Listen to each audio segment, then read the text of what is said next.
سورۃ الفرقان پر آج ہم گفتگو کر رہے ہیں۔ تبارک الذی نزل الفرقان علی عبدہ لیکون للعالمین نذیرا۔ یہ بڑی برکت والی ہے وہ ذات نزل الفرقان علی عبدہ، جس نے الفرقان کو اپنے بندے پر نازل کیا ہے، لیکون للعالمین نذیرا، کہ یہ فرقان اور جس پر یہ فرقان نازل ہو رہا ہے وہ عالمین کے لیے، جہانوں کے لیے، انسانوں کے لیے، مخلوقات کے لیے نذیر بن جائے، ڈرانے والا بن جائے۔ الفرقان یہ حق اور باطل کے درمیان تمیز کرنے والی قوت کو کہا جاتا ہے۔ یہ قرآن حکیم کی صفت ہے کہ قرآن الفرقان ہے۔ قرآن حکیم کو پڑھنے کے بعد، اسے سمجھنے کے بعد اور اس کو اپنے عمل میں جب انسان لے آئے گا، اس کے بعد وہ پھر باطل پرستی پر، ظلم پر، ناانصافی پر نہیں چل سکتا۔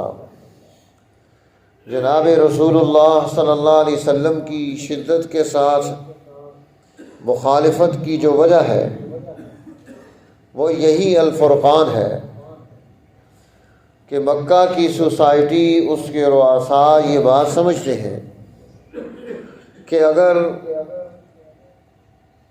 انسانیت الفرقان کو سمجھ گئی تو ہمارے بنائے ہوئے قوانین، ہماری رسمیں، ہمارے رواجات، ہماری خواہشات، جن پر ہم اپنا نظام چلا رہے ہیں، اس قرآن کو ماننے والا پھر وہ ان کو نہیں اختیار کرے گا۔ وہ نبی کے حسب و نسب سے واقف ہیں، نبی کی شرافت سے واقف ہیں، نبی کی خوبیاں اور کمالات ان کے سامنے ہیں، تسلیم بھی کرتے ہیں کہ اس جیسا سچا کوئی نہیں، اس جیسا امانت دار کوئی نہیں، اس جیسا عادل کوئی نہیں، اس جیسا خدمت گزار کوئی نہیں، اس جیسا وفادار کوئی نہیں۔ لیکن پھر چٹ کر مخالفت کیوں کر رہے ہیں؟ وجہ یہی ہے کہ جو اس الفرقان کو سمجھتا گیا، اس نے پھر خواہشات و مرضیات کو اور ان ظالموں کی بنائی ہوئی تمام تدبیروں کو چھوڑ دیا۔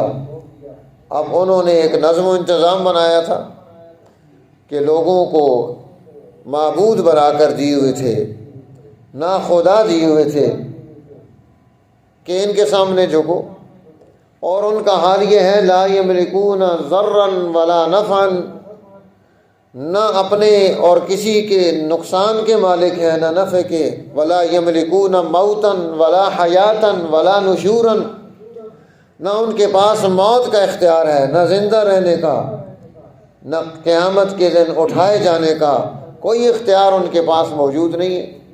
اس لیے وہ رسول پر اعتراض کرتے تھے، ما لہذا الرسول یأکل الطعام ویمشی فی الاسواق، یہ کیسا پیغمبر ہے جو کھانا کھاتا ہے، بازاروں میں جاتا ہے، کاروبار کرتا ہے، خرید و فروخت کرتا ہے، شادی بیاہ کرتا ہے، اور پھر کہتے تھے کہ یہ رسول، اس کے پاس طاقت کون سی ہے؟ کیا اس کے پاس دنیا کے خزانے ہیں؟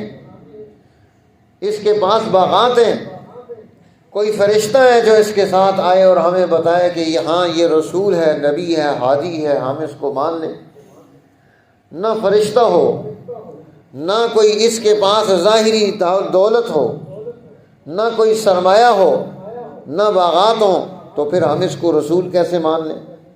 بے رسالت کے لیے، اس منصب کے لیے اللہ نے جو ترتیب بنائی ہے انبیاء علیہ السلام کو دنیا میں بھیجنے کی، وہ دنیا کے اسباب و وسائل اور چیزوں کے اعتبار سے نہیں بنائی کہ جس کے پاس زیادہ مال ہوگا، جس کے پاس زیادہ باغات ہوں گے، جس کے پاس زیادہ گھر ہوں گے، جس کی زیادہ بلڈنگیں ہوں گی، اسے رسول بنا کر دنیا میں بھیجا جائے گا، نہیں، وہ ہادی بن کر آتے ہیں، رہنما بن کر آتے ہیں۔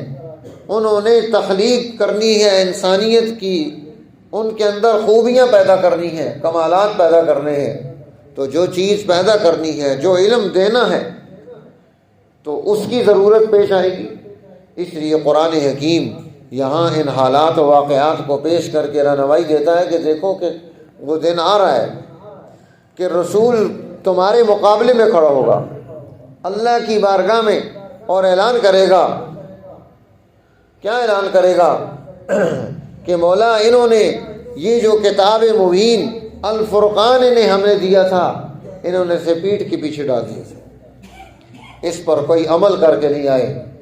رسول دعویٰ دائر کر رہے ہیں، رسول شکایت کر رہے ہیں اور دربار الہی میں کر رہے ہیں اور ہمارے خلاف کر رہے ہیں۔ جنہوں نے اللہ کے قرآن کو، اس الفرقان کو پیٹھ کے پیچھے ڈالا ہے، ان کے خلاف دعویٰ دائر ہو رہا ہے۔ اب وہاں پر بچنے کی کیا گنجائش ہوگی کہ اللہ کی عدالت میں یہ دعویٰ دائر ہو رہا ہو؟ پھر قرآن حکیم یہاں اقوام عالم کے حالات کو بھی پیش کرتا ہے اور پھر یہ حالات پیش کر کے بتاتا ہے کہ دیکھو ان قوموں کو یہ تباہ ہوئی یا نہیں ہوئی، ان کے رسولوں کو اللہ نے دنیا میں کامیابیاں دیں یا نہیں دیں۔ تمہیں ان حالات و واقعات پر غور کرنا چاہیے۔ پھر اللہ تعالیٰ نے سورہ مبارکہ میں اپنے خوبیاں، کمالات اور جو اس نے کائنات کا یہ پورا نظم و انتظام اور ڈھانچہ بنایا ہے اس کی طرف بھی رہنمائی دی۔ الم تر الی ربک کیف مد الظل ولو شاء لجعلہ ساکنا ثم جعلنا الشمس علیہ دلیلا، کہ اس نے، تم دیکھتے نہیں ہو کہ اس نے سایہ بنایا ہے، اگر چاہتا تو اس سائے کو بھی ساکن کر دیتا، ایک ہی جگہ پر ٹھہرا دیتا۔ اس نے سورج بنایا، چاند بنایا، کائنات کی یہ ساری چیزیں بنائیں تمہارے لیے، اور ان سب چیزوں پر تمہیں غور کرنا ہے۔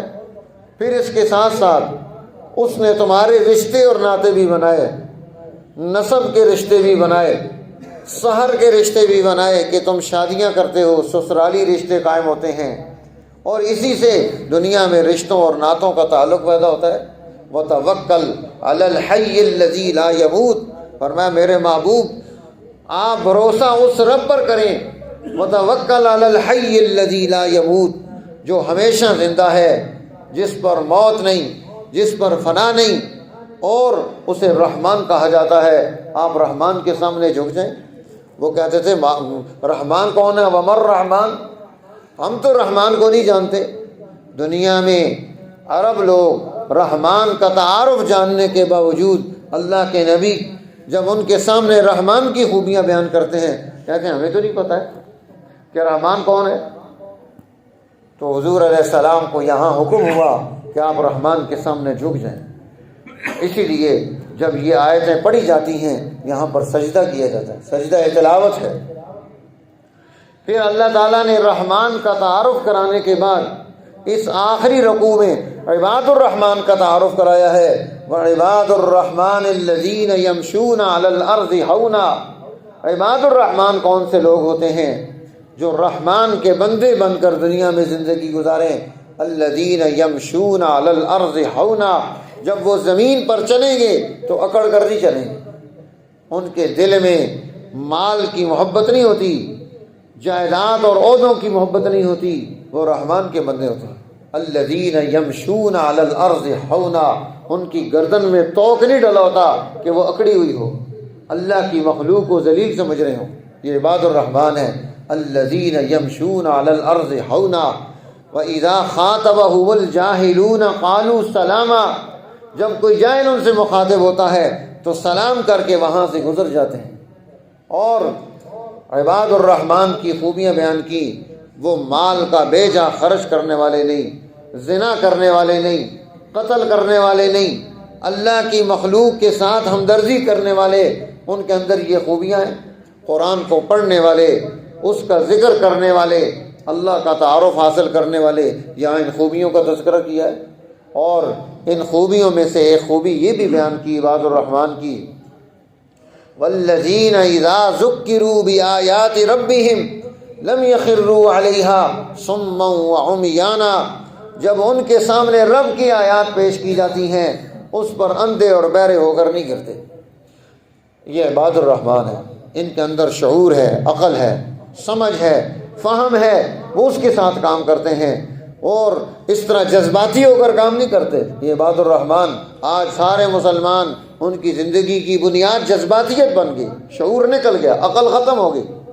قرآن عباد الرحمن کی خوبی یہ بیان کرتا ہے کہ اگر ان کے سامنے رب کی بات بھی رکھی جاتی ہے لم یخروا علیہا صما وعمیانا، اس پر اندھے اور بہرے ہو کر، گونگے ہو کر وہ گر نہیں پڑتے، بلکہ شعور اور سمجھ کے ساتھ اسے اختیار کرتے ہیں۔ جب عباد الرحمن کو رب کی آیات کے بارے میں یہ حکم ہے تو دنیا میں رب کے بعد اور کون ہوگا جس کی بات کو سن کر جناب ہم جذباتی ہو جائیں؟ آج ہمارا الیکٹرانک میڈیا، پرنٹ میڈیا، یہ ہمیں سوشل میڈیا جو چیز ہماری سوسائٹی میں لانچ کر دے پوری قوم ادھر چل پڑتی ہے، بغیر سوچے، بغیر تحقیق کیے حق کیا ہے، سچ کیا ہے، یہ کچھ پتہ نہیں، بس چل پڑتے ہیں بے مہار اونٹ کی طرح۔ اس لیے قرآن یہ خوبی بیان کرتا ہے کہ ان کو ایسا نہیں کرنا چاہیے، عباد الرحمن کو شعور کے ساتھ کام کرنا ہے۔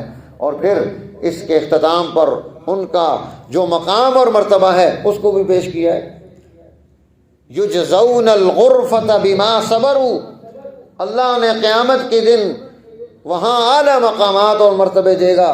جنات الفردوس میں ان کے پاس محلات بھی ہوں گے اور وہاں ان کے اپنے دوستوں یاروں کے ساتھ بیٹھنے کے لیے الغرفہ، جس طرح آپ ڈرائنگ روم بناتے ہیں اس طرح کی چیزیں بھی ہوں گی۔ بما صبروا، اس لیے کہ انہوں نے دنیا میں صبر کا راستہ اختیار کیا، اس کا نتیجہ آج اللہ جل جلالہ ان کو دے رہا ہے۔ تو دنیا میں بھی یہ نتیجہ ملے گا، آخرت میں بھی۔ شرط یہ ہے کہ ہم عباد الرحمن بن جائیں۔ اللہ تعالیٰ ہمیں قرآن حکیم کی نسبت محبت نصیب فرمائے۔ اللہم صلی علی محمد عبدک ورسولک صلی علی المؤمنین والمؤمنات والمسلمین والمسلمات۔ اے اللہ ہمارے گناہوں کو معاف فرما، خطاؤں سے اے اللہ درگزر فرما، رحمتیں ہمارے قریب فرما، عذابوں کو ہمارے سے دور فرما، جنات الفردوس نصیب فرما، جہنم سے پناہ عطا فرما، خیر پر کھڑا فرما، شر سے ہماری حفاظت فرما، نیک بختوں میں شمار فرما، بد بختوں سے ہمیں پناہ نصیب فرما، ہماری نسلوں کو نیکی پر استقامت عطا فرما، ہمارے علاقوں کو حفاظت نصیب فرما، ہمارے ملکوں کو سلامتیاں نصیب فرما، دنیا میں امن استحکام پیدا فرما، تمام مظلوم بندوں بندیوں کی مدد فرما، دعاؤں کو قبول فرما۔ وصلی اللہ تعالی علی النبی الکریم وعلی آلہ وصحبہ اجمعین برحمتک یا ارحم الراحمین۔